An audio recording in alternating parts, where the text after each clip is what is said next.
Hey, a lot of people want to know, is my attorney ripping me off? Well, today we're going to talk about the two biggest ways your attorney is taking advantage of you.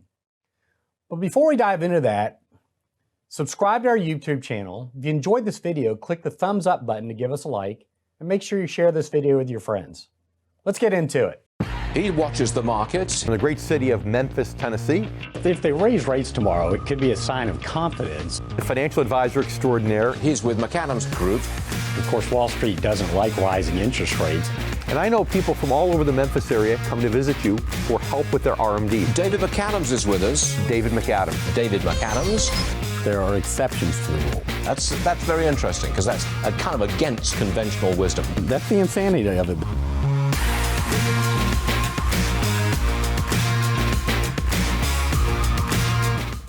All right, so what are the top two things that you can look at to determine if your attorney's ripping you off? Well, number one is simple. Are they charging you too much? Now, there's actually three ways that we see people get taken advantage of in terms of being charged too much. The first common mistake is you might be working with a generalist instead of a specialist. Think about it. If you had chest pain, would you go to a podiatrist or would you go to a cardiologist? So many of you are going to an attorney to help you get your will, your trust, your power of attorney, and your estate planning in place. But what do they call the guy that graduated last in law school? Well, you guessed it, they're an attorney.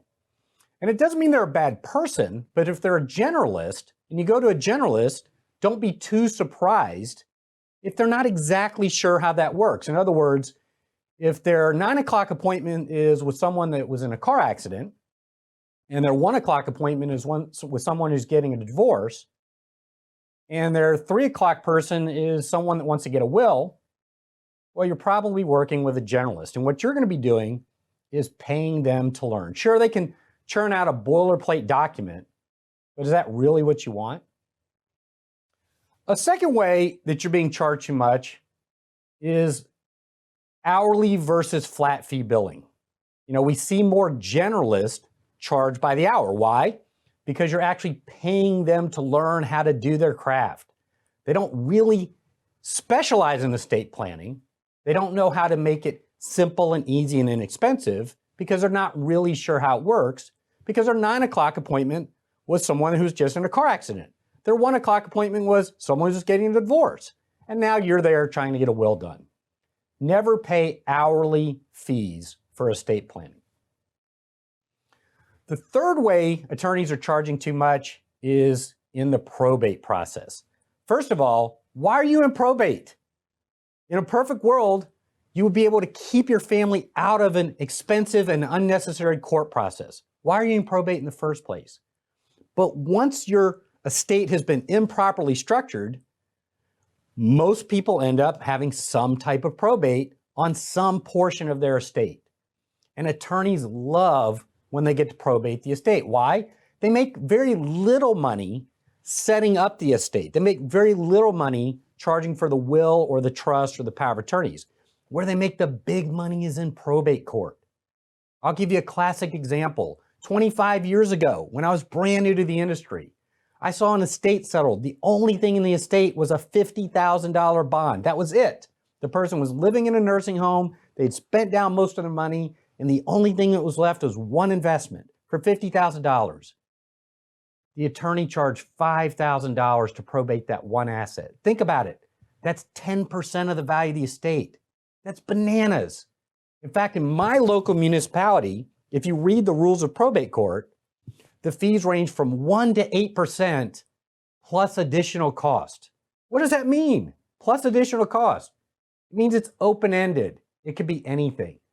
In our area, it's public information. You can go down to the courthouse and look it up. I've seen $1 million estates sold for $80,000. I've seen $2 million estates that cost $200,000. It should be zero. So not only are you getting charged too much by using a generalist versus a specialist, paying hourly versus a flat fee, but why are you going through probate? You should never have probate court. Now, the second way that your attorney might be ripping you off is they're actually intentionally structuring your affairs to go through an inexpensive, unnecessary court process called probate court.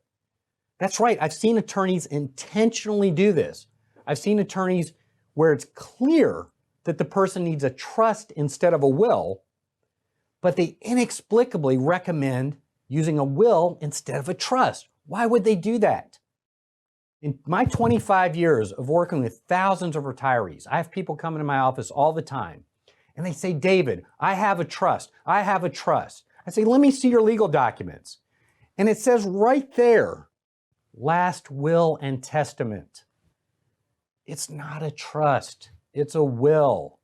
And what's even more disgusting to me sometimes is the attorney has told the person, you have a trust. Well, guess what? They do have a trust, but they have the wrong kind of trust.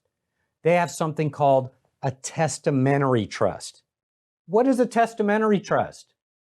It's a trust that's inside the will, but there's a catch. Before it actually becomes a trust, something has to happen first. Number one, you have to die. And number two, your estate has to go through an expensive, unnecessary court process called probate court. And I'm telling you, I've seen this happen hundreds of times. People come in my office, they say they have a trust, they don't have a trust, they have a will. And here's how you can know. Go look at your legal document. At the top, does it say revocable living trust? Or does it say last will and testament? If you have a will goes through probate court, and the attorneys love to probate the estate. Why? They make a little bit of money setting up the will. They make a little bit of money setting up the trust. Where they make their big money is probate court. I actually had a conversation. I know about 20 estate planning attorneys in my area. And I asked a friend of mine, I said, how's your practice going? You know what he said? We're just waiting on people to die. We're just waiting on people to die. That's literally what he said. Why?